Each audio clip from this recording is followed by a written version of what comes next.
संपूर्ण भारतामध्ये 51 शक्तिपीठ आहेत।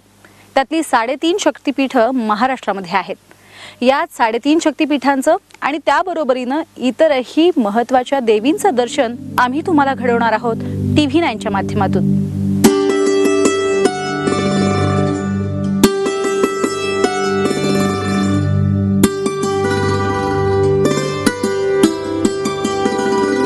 संपूर्ण महाराष्ट्राचं पूजनीय स्थान म्हणजे तुळजापूर। तुळजापूरपर्यंत जाण्यासाठीचा रस्ता तसा खडतर वाटत असला तरी आई जगदंबेच्या भेटीची आस मनात असल्यानं हा प्रवास कधीच खडतर वाटत नाही।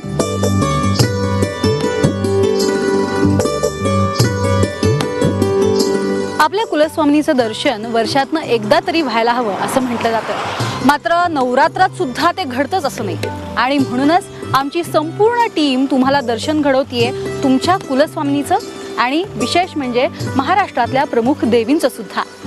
आम्ही जरी दर्शन घडत असलो तरी सुद्धा कुरिअरनं किंवा पोस्टानं नारळ आणि फुलवेणी पाठवायला मात्र तुम्ही विसरू नका हा। चला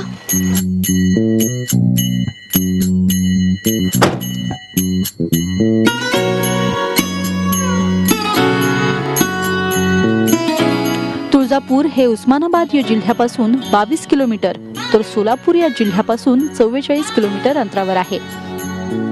सध्या आपण तुळजापुरात दाखल झालोय आणि ज्यांना खासगी वाहनानं येणं शक्य नाही त्यांच्यासाठी बसची खूप चांगली व्यवस्था आहे। इथून मंदिर अगदी जवळच आहे। चला जाऊयात आईच्या दर्शनाला।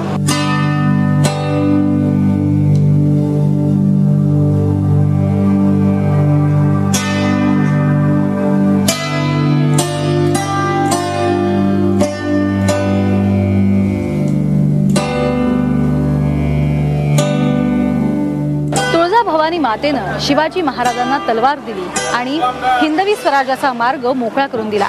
त्या शिवाजी महाराजांची ही कुलस्वामिनी याच तुळजा भवानीच्या मातेच्या मंदिरात आपण सध्या आहोत। चला दर्शन घेऊयात आई भवानी मातेचं।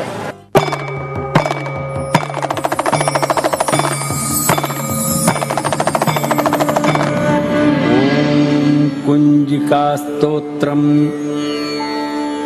श्री गणेशाय नमः।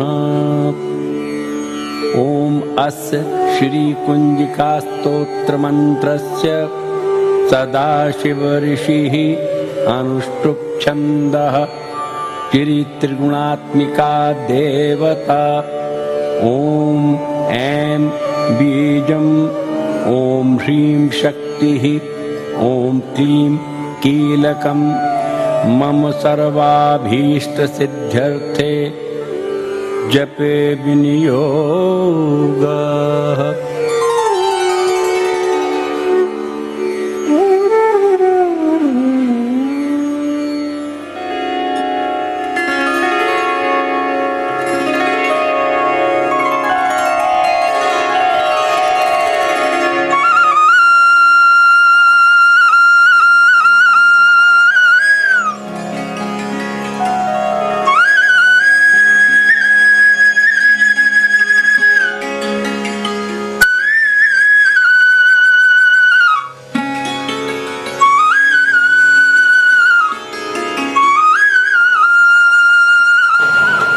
देवीकडे जात असताना रित्या हाती जाऊ नये असं म्हणतात। अर्थात ज्यांनीच आपल्याला सगळं दिलेलं आहे त्याच्यासाठी आपण काय देणार, पण तरीही नवरात्रातले खास दिवस आहेत म्हणूनच त्या देवीसाठी ओटी घेऊन आपण जातोय। एक ओटी देता?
महाराष्ट्रातल्या 3.5 शक्तिपीठांमधलं पूर्ण पीठ म्हणजे हे मंदिर. आपण इतर ठिकाणी मंदिरात चढून जातो, मात्र ह्या शक्तिपीठाला आपल्याला पायऱ्या उतरून जावं लागतं. खरं तर उतरून जाण्याचं प्रमुख कारण जर बघायचं झालं तर त्यात एक महत्त्वाचं कारण असं की आईकडे कोणत्याही पद्धतीचा दुजाभाव नसतो. आपल्या मुलाकडे बघत असताना निरपेक्ष भावनेनं आई पाहत असते. त्याच पद्धतीनं आपणही आपले जे षड्रिपू आहेत ते षड्रिपू गाळून आपलं जे मन आहे ते स्वच्छ करून अतिशय निरपेक्ष भावनेनं आईच्या दर्शनाला जायचे. चला जाऊयात अंबा मातेच्या दर्शनाला.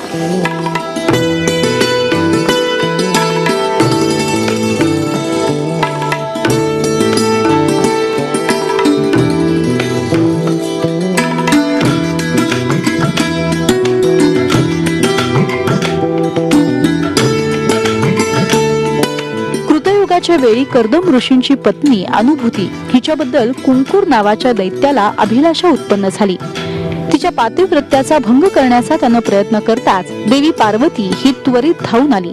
तिनं दैत्याचा नाश केला. त्वरित धावून येणारी म्हणून ती त्वरिता आणि त्वरितेचा अपभ्रंश तुळजा, म्हणूनच या देवीला तुळजा भवानी असं म्हटलं जातं.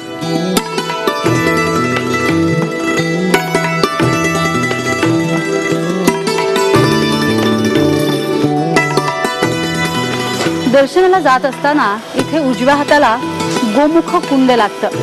इथे हातपाय स्वच्छ धुवून जाण्याची पद्धत आहे. खरं तर अंबा मातेला पार्वतीचा अवतार मानलं जातं आणि त्यामुळेच इथं शिवाची पिंडी सुद्धा पाहायला मिळते.